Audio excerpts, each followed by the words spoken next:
انہوں نے عمران خان نے ایک بات کہی تھی ہمیں، مجھے آج بھی اچھی طرح یاد ہے، جن لوگوں نے اور سنی تھی وہ اس کی گواہی بھی دے سکتے ہیں۔ عمران خان نے کہا تھا کہ ان کے پاس صرف یہاں تک کا پلان ہے کہ یہ مجھے پکڑ لیں گے، اس کے بعد انہیں نہیں پتا کہ انہوں نے کیا کرنا ہے۔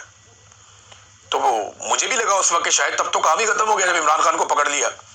عمران خان نے کہا نہیں، ان کے پلان کی جو آخری لائن ہے وہ یہی ہے کہ یہ مجھے پکڑ لیں گے، لیکن مجھے پتا ہے کہ اس کے بعد ان کے ساتھ کیا ہوگا۔ اور عمران خان کے پاس باقاعدہ پورا پلان تھا اپنی گرفتاری کے بعد، جس کو اس نے ایگزیکیوٹ کر کے دکھایا۔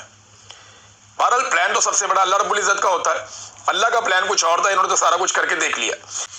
دیکھیں عاصم منیر صاحب نے غلط آدمی پکڑ لیا، اس سے پہلے بھی فوج بندے پکڑتی تھی، لیکن اس دفعہ آپ نے غلط آدمی پکڑ لیا۔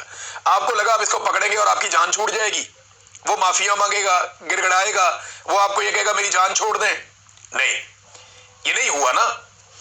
اب آپ اس کو نہیں چھوڑتے تو عوام آپ کو نہیں چھوڑے گی، اور اگر آپ اسے چھوڑتے ہیں تو آپ کو لگتا ہے کہ وہ آپ کو نہیں چھوڑے گا۔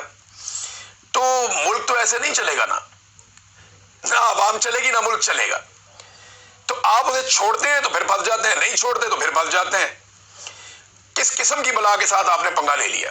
ایسا آدمی پکڑا ہے کہ اندر والے پناہ مانگ رہے ہیں، باہر والے دعا مانگ رہے ہیں، اور وہ ورزش کا سامان مانگ رہا ہے۔ دو اس کو ڈمبل، ورزش کا سامان، تاکہ وہ اندر اپنا ٹائم گزارے۔